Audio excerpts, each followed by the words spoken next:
There's no doubt that my life is better without alcohol. No doubt. And I want to live a long life. I want to be a mom for a long time. And as I approach menopause, I know there's going to be other physical changes coming up. I want to be better equipped with a body full of vitality that can handle these changes. And alcohol is not one of them. And the one thing I would tell somebody that's considering sober curiosity, or just even that glimmer of what would life be like without alcohol, that nothing changes if nothing changes. Welcome to This is Perimenopause, the podcast where we delve into the transformative journey of perimenopause and beyond. I'm one of your hosts, Michelle. And I'm your other host, Michelle. And we know firsthand how confusing, overwhelming, and downright lonely this phase of life can be. Join us as we share real-life stories and expert advice to help you navigate this journey and advocate for your best health. We used to think menopause signaled an end, but really, it's just the beginning. We know you've been told to cut back on alcohol during perimenopause to help curb symptoms. We also know that this can be hard and overwhelming. So this week, we welcome back Michelle Hillier to have a sober, curious conversation, packed with relatable advice and ideas for anyone thinking about easing up on alcohol. Learn how to get the tools and confidence you need to make a change that feels right for you. Welcome back, Michelle. Hi. Hi, so good to see you. So good to see everybody again. How are you doing? How have you been? Overall good, overall smooth. I always say no good, okay, or great when I'm working with my clients. Like, how are you? And they always say good. It comes out so quick, right? And I think we do that as humans. So I always say no good, okay, or great. So what am I today? I am feeling curious and open-minded. I love that. I love that too. Yeah, make people dig a little deeper for what they're feeling, because those ones come out too quick. And I'm feeling energized and really excited. Michelle? I'm actually feeling content, which it's interesting that you're asking. Fantastic that we're talking about this, because I don't know that I would have taken the time to recognize that if you hadn't just said what you said. You know what? Throw fine in there too. Oh, especially with the teenagers. Fine. I also ask my kids, so what's one good thing that happened today and what's one bad thing that happened today? I always say, what's one thing that made you laugh? What happened that was really funny? It always lends to a story. I like that. That's a good one too. Parenting Tips 101. Now that we're all better than good, okay, and great, Michelle, how long have you been sober? So I took my last drink on July 21st, 2021. Amazing. And can you tell us a little bit about your journey to sobriety? For sure. And I was thinking about this, and I think what I want to share is how normal I thought my drinking was for decades. And I think that's, it never really was, like, I never thought I had to stop drinking. I never thought to question my relationship with alcohol. I never thought in a million years I would be a sober woman, because we identify, like, there's a lot of stigma when it comes to language and words around alcohol and drug use, and people actually making this beautiful decision to quit. They become then an alcoholic after they quit, or they become sober, which is connected. I looked it up in the dictionary, and the first definition is, in absence of alcohol. And then it goes to the second definition, which is more about straight-minded and level-headed and serious. But the sober is, first of all, connected with that alcohol-free lifestyle, which, believe me, has been the best decision of my life.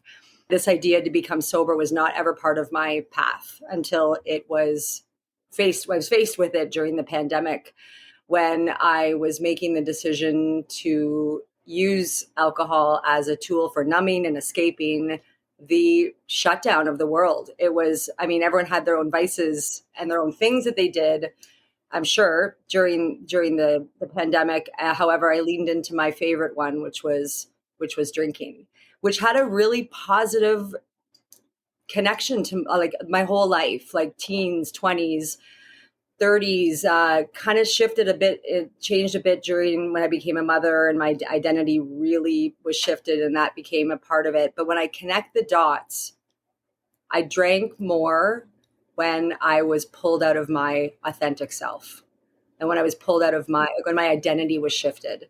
I mean, that's my work now, is getting curious about why I drank. And I think that's a big question that I want to talk about today, is why people drink. It's easy to say, I want to become sober.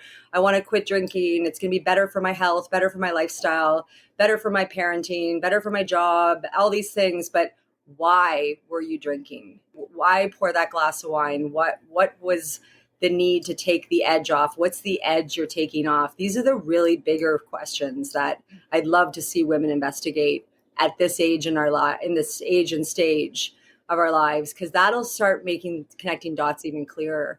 So during the pandemic, I was definitely, it was recognized that I was drinking too much.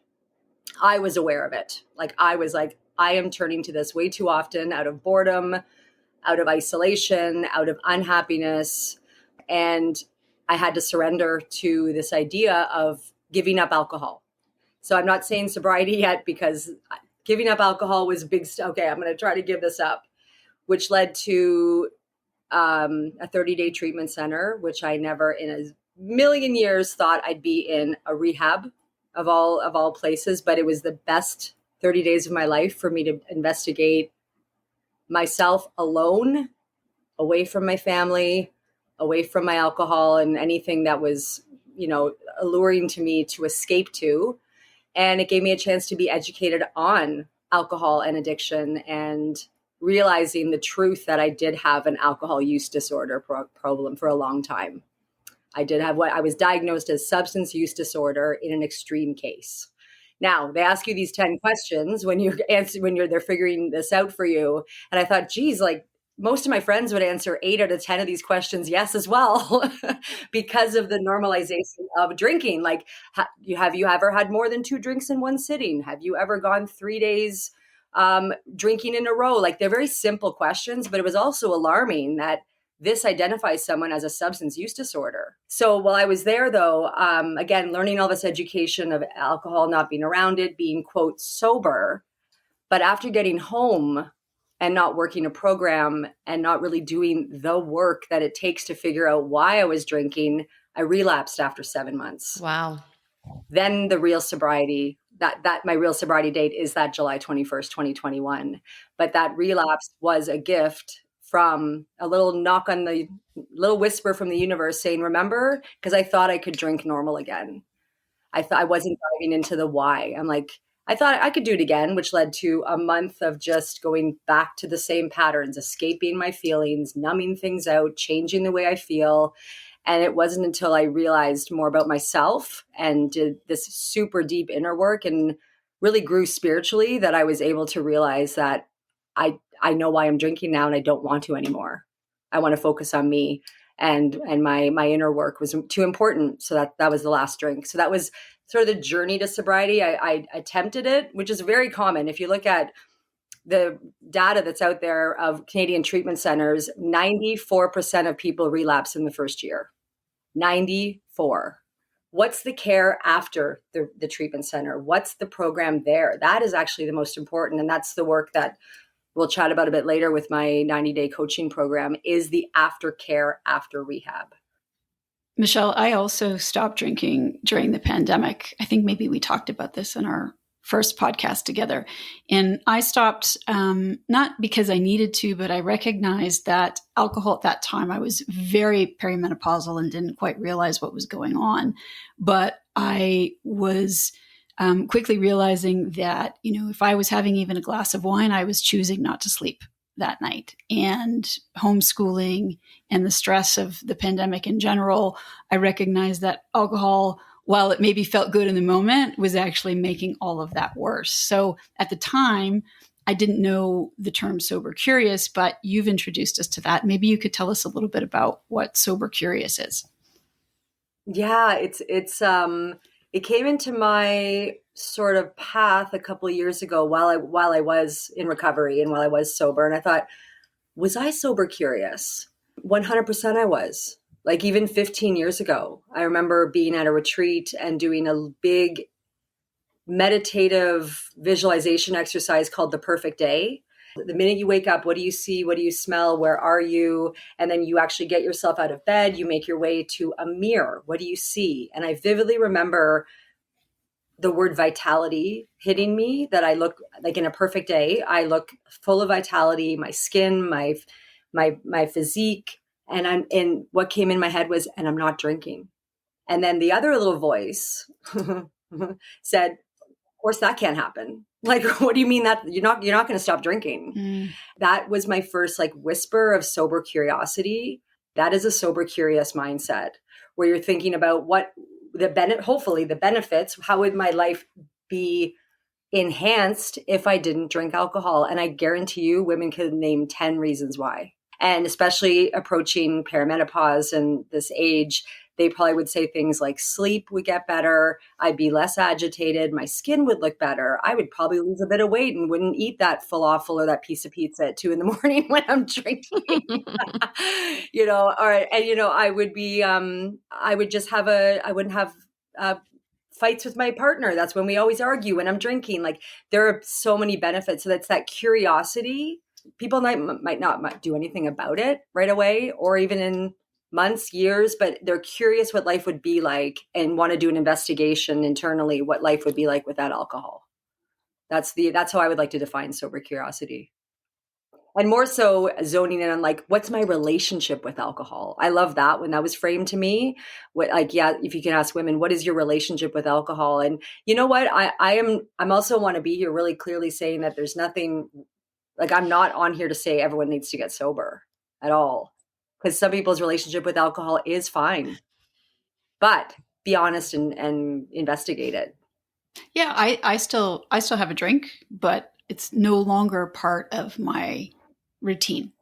And you do know that when you decide to have that drink, Michelle, it's a conscious decision that you're making, and you know that it's going to impact your sleep.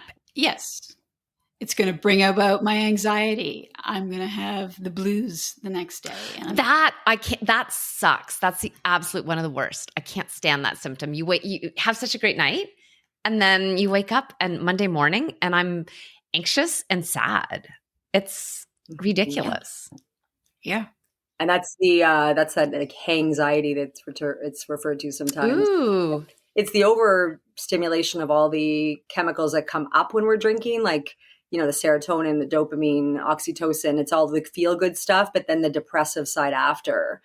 And, when you are having that first drink and that first bit feels good, the first 20 minutes is what we chase the rest of the night. And that's why people are wanting more and more drinks. Right. So in that the first surge of serotonin that comes into the brain, we're just chasing that all night. But alcohol is a depressant overall. Oh, that's really interesting. Oh, I never really considered that serotonin concept. But you're right. And suddenly there's a switch flips, and you're no longer chasing anything. You're like, honey badger's out, and oh my gosh, it's it's a mess. We're chasing that initial feeling that you get when the alcohol hits your system. That's all your body's chasing then, is that same feeling. Wow. Yeah. Well, and that's most people, right? At the end of the day, I need to unwind with a glass of, insert favorite beverage here. And man, that's so good, but it's only so good for, as you say, about 20 minutes. I like to question, if you're taking the edge off, what's the edge, and why not sit in the edge? Why not get curious about the edge? But guess what? That's hard. It's really hard. And it takes work, and it sucks. You're like, this edge is because my coworker is driving me bananas today, even more so than ever. Maybe the sitting in it might be, but I need to look at the way I treat her too. It's taking our part in things, or maybe I'm not super happy in this job, and I've thought about this for a while now. Career change, pour a drink. Right. And because those thoughts sitting in that doesn't encourage you to relax and unwind, which is, what we're looking for, what we're chasing at the end of the day as well. Yeah. Wow. It's a lot of work. It is the hardest thing I've done in my life. And I've done a lot of hard things, but the best thing. I like, Michelle, you brought up recovery. That's, sobriety, recovery. What's the difference? I think that's because we hear the word recovery thrown around, and it's hard. when I identify as, oh, I'm in recovery, I get peculiar looks because people don't know what that means. I think the general public associated with that I'm in recovery from something physical, but recovery in this mental health world can be recovery from anything. Recovery is like a very broad thing: trauma, food, technology, alcohol, drugs, all the things can fall into recovery. So I identify as a woman in recovery more than like a sober woman. So, Michelle, I have a question for you about how to handle social pressures around drinking, because here's what just happened. My husband and I decided we weren't drinking this week. And then last night when he got home from work, all the neighbors, well, a few of the neighbors were out on the street having some drinks. And we were encouraged to come out. I mixed a fake drink, soda, lime, lots of ice. I made it look like a gin and tonic. And that was great. However, the get together then moved into someone's house. And before I knew it, there were 2 glasses of wine that had been poured for me. And I woke up feeling disgusting this morning. Like my stomach's been off. I've been in the bathroom all day. Like I just feel disgusting. And I broke my promise to myself. How do you deal with that? Wow. This has been probably the biggest change in my life, has been the social piece, and because of the social pressure. There's no doubt alcohol and those big events all go together. Like no matter where you go, a baby shower, a gathering on the yard of the neighbors, a baseball tournament, a wedding, like it's just alcohol is flowing. And it's hard too if women listening, if you are a social person and people identify you as that, and all of a sudden you show up and you're not drinking, it's a big why? What's wrong? Like it's almost like you don't want to put ketchup on your burger. Why? Why not? It's the same, like, because I'm not anymore. But it's a hard one for people to understand, but also I understand what you were saying about getting caught up in the social piece of and wanting to fit in. Well, and also, Michelle, like, just to interject quickly, I announced to people I'm not drinking this week. And then they actually got uncomfortable with me. So that's why I brought the fake drink out. And then they were relieved when I had a glass of wine. Like it was like, oh, okay. Like you could see that they were physically more comfortable now that they could see I was drinking. Is that weird? No, it's absolutely normal, because where I go to in that my mind on that one is that they're also perhaps questioning their relationship with alcohol a little bit. And then it makes them justify their behavior when other people are with them. Like there's camaraderie with like, oh, good, someone's going to drink with me, like me. Right. And then also we attach alcohol with fun. We attach alcohol with being more social, with making more connections. And the way I socialize has changed in sobriety, but it also was time to change. That's something I really realized too. Like I'm not 30 anymore. I'm not 18. I'm not saying that someone of this ripe old age of 50 coming up can't have fun. It doesn't need to be the way it was. I think a lot of people may be hanging on to some old social behaviors that they are afraid to let go of from their youth and grow into their maturity and their adulthood, and what can be fun and what not could be fun. I also had, when I was sober curious, my idea of not drinking sounded very boring, and I didn't know what I would do. I couldn't connect those dots, what my life would look like without alcohol, because alcohol kind of was everywhere. It was part of the scene. So what that showed me now is that I can do things without drinking. And when I'm there not drinking, I'm more aware, I'm having more meaningful conversations. And guess what? I don't stay as long, and I don't go. I don't go to a lot of things. I make choices that are really important. So I think, like, getting back to what I was saying about the why of drinking, if your why is to always be out in the world socializing and escaping, maybe there's a little bit of fear about being alone and being with yourself and seeing what that's like, because getting out and socializing and drinking can really do a good job at masking that. I do go to events where there is alcohol, of course. I want to see my friends. I want to partake in events. I don't miss them, but I'm just not there as long, like I said, or I really make wise choices for myself about my time with people. And the social pressure piece, I think, like, I have a new one now. When people don't know a lot about my drinking, I've stopped, I'm like, oh no, I've gone pro and I retired early. That's amazing. I try to make a little light of it. It works for me. I've gone pro and I've retired early, or I'll say, you know what, I've done enough drinking for a lifetime. It was time to stop. It also gives you a chance to reevaluate friendships and connections in sobriety and making changes. It is about change. That is the biggest piece that I can tell you that's changed. It's change. Everything about my life has changed pretty much in this, in sobriety. And I wasn't ready for it. Change is hard, but it's also can be exciting. And I see on the other side of it now, 3 years later, or almost, more of the positive repercussions of not drinking way outweigh the ones that I would be deemed as negative. And change is hard. So, Michelle, you do some coaching, and we'll talk about that in a minute. My understanding is you coach people who are actually in recovery. Do you also coach people who are sober curious, and it's not about necessarily a problematic relationship with alcohol, but the fact that they're sober curious, or they're recognizing maybe they're perimenopausal and they're not sleeping anymore, or the anxiety is through the roof because of the hormonal changes and the alcohol is just not working? How do you coach someone, let's talk about the sober curious, who, coach them through the challenges and some of the things that can happen that can make it hard to make those changes? Yeah, for sure. So the coaching program that I created and is now out in the world is for anybody wanting to make a change in their life if they're feeling stuck and want to make a change. And that can be like some of my clients are in recovery, so they are, cannot drink or drug anymore, and I'm helping them with accountability and daily and weekly calls. But my other clients are just women that want to get in touch with who they are, make a change, whether it be a physical, mental, social, emotional, environmental change of some sort. We identify that in our first session together.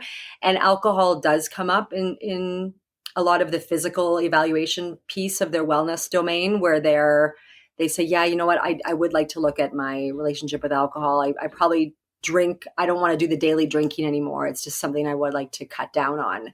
So after that, first kind of assessment intake, we'll look at a plan. I'll create a plan for them that will continue together over the 12 weeks. So for someone sober curious, I would approach them the same way I would if they were kind of in recovery, in a way where we're looking at things they can do instead of drinking, or when you want to have the drink, make a journal note of how you're feeling. It's a lot of tapping into their own feelings, journaling, meditation, nature, and then connecting with me as well. And I'm available daily for my clients in that 90 days. So if there is ever that trigger or that craving to want to pour a glass of wine, and they know that they're really trying not to, call me and we talk through it. And it's usually, I always say, thoughts are temporary. They last about 10 minutes. Well, I don't say that. I say thoughts are temporary. I've made that up. You're thoughts so wise, Michelle. Thoughts are temporary. And there is about a 8 to 10 minute window that when we want something, if we do something else to distract or change the course of our thoughts, we won't even think about the thing again. So it's just all about strategies for change. So yes, I do work with women that are in recovery and not in recovery, just wanting to make a change in their life. What is your program called, Michelle? Awaken Your Flame. Awaken Your Flame. Can you tell us a little bit more about it? I think it's also having someone that's been through it, that if there is a social event or if there is something coming up they know they're going to go to, and there's alcohol going to be there, it's good to have a plan. So I will talk through them what I would call a safety plan, or that sounds so informal, but it really is good to talk through things. You're going to your cousin's, baptism. Okay, after there's going to be a get together with wine. How are you going to be? How long are you going to stay? Are you going to drive yourself? You probably should, so that you can get out if you want to. What are you going to drink instead? What are you going to tell people if they ask you why you're not drinking wine? It's getting clients prepared for events. When you're prepared, you feel a lot more confident in your decisions. And Michelle, you and I could have had a whole safety plan about the neighborhood get together. I would have loved that. And then you would have known things to say. I'm giving clients tools so that when they're presented with people or places or things that they're uncomfortable around drinking, they feel prepared. So what would you have told me? What kind of tools could I have come to my street party with last night? I think you did the right thing by pouring the drink. I get curious about why we have to show people that we're, quote, drinking. Like you said, it looked like a drink, but that is like, look at me, I fit in. It's because we're looking for connection, right? So the connection is the alcohol, and the I fit in because I have a drink with you all. Where Michelle, you would have beautifully fit in without alcohol. You know that. These are the things that went through my mind, that I would be judged or looked at differently if I held that can of bubbly and not a can of beer. And really, nobody cares. After 10 seconds of maybe a question and a little curiosity why Michelle doesn't have a Coors Light in her hand, they really don't care. Right. But we think they care more than when they do. And what about like the near beers and like the Oh yeah, the good. like is that an option or Yeah, I drink those. So there is, and this is something to bring up too. You know, this is a really interesting one to go down that mocktail near beer route. If you are an alcoholic or have trouble with drinking, know that you cannot drink, should not drink.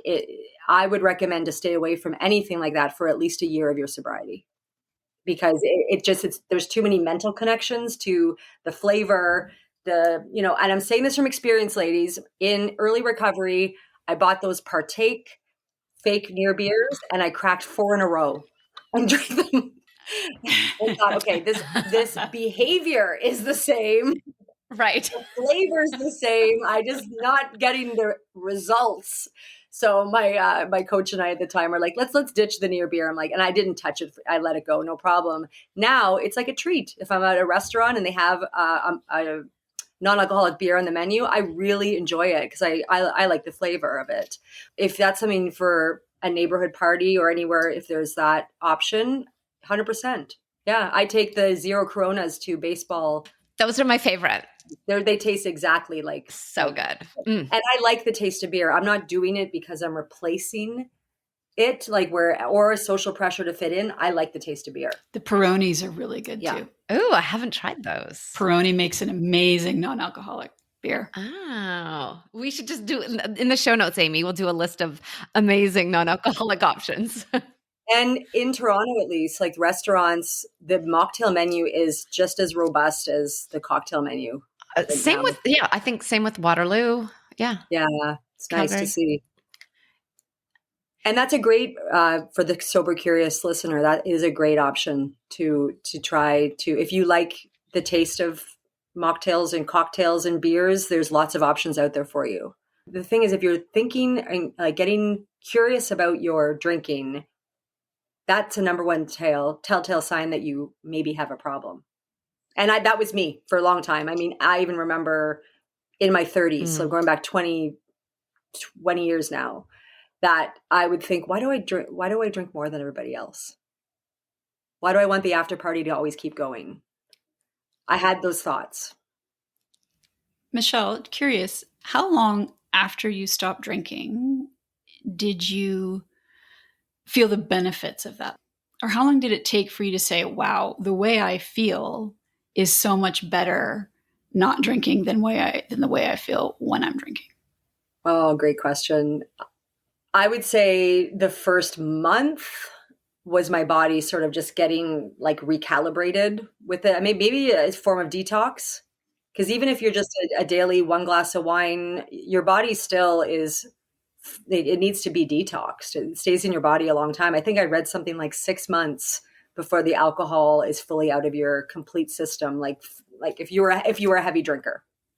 But I would say, Michelle, around, I'd say around the 3-month mark, around 90 days of no alcohol, I started seeing the inflammation that I think I was very inflammatory in all ways. I look back at old photos from 10, 15 years ago where I, was on stage doing a speech or something or a presentation. I thought I looked like great.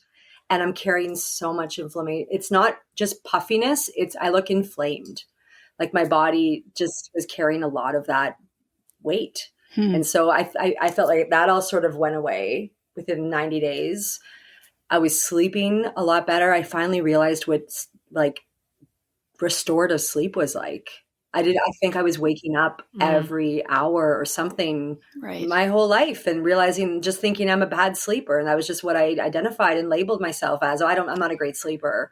Well, remove alcohol and do proper like nightly meditation and bath and tea and my whole nighttime routine, getting myself actually ready for sleep has changed my life. I still don't sleep long, but I sleep deep. God, the hangovers, like I will never want one ever again in my life. So even just that whole mental side of things where I thought, how did I do that to myself? That was a massive health benefit, obviously. And then just my skin, my hair felt thicker after about 6 months. Like I remember putting my hair in a ponytail and oh, that thickness is back. The clarity, like, and I'm going more into mental now. I was like, wow, I feel sharp. In the work I did for decades too, it had to be very on and teaching and on stages, and no one would know. But now I know. I have clarity. I have vitality. I feel, and people that do know me that, you know, have been with me in this journey, or if they haven't seen me in a while and they'll see me go, they're like, what's going on? I'm like, sober. I say it like with a woman said to me at the gym, at the studio I go to, a little boutique Pilates studio. She hadn't seen me in about 5 years. And she's like, you've always been in really good shape. I remember you teaching like fitness and boot camps and that years ago in our neighborhood, but like, you must be doing something else now. And I said, Siobhan, I'm sober. And then I added, and I'm divorced. I'm really happy. We're going to need another podcast for that one. Yeah. It really comes back to like what I mentioned when I identified when I was drinking heavily was this lack of integrity or authenticity, like something pulling myself out of my real self. I'm back in line now. So the desire to drink is off the table, gone. I don't want to do that to myself. I don't want to do that to my physical health. And the benefits have shown why. So for our listeners who've just had a summer of indulging and having a great time and, you know, doing the things you do in the summer, other than calling you and booking you for 90 days, what are the big things you want them to take away? Maybe it's how to get started, or maybe it's, you know, what do you really need to think about? Yeah, great question. So the number one, and these aren't like actual tangible, I mean, I'll get to that in a second, but like number one, realizing that like getting honest with yourself, not just, oh, I should quit drinking, but doing like an honest investigation of yourself. Like what would life be like without alcohol? What are some things alcohol has not served me well over the last summer or years or whatever? So getting in touch with it, like getting honest with it, and maybe finding a buddy to do it with you. Like the accountability piece around you can't do this alone. If you have someone to do it with you, it is so much more so much more successful. And I guess just my advice would be one day at a time.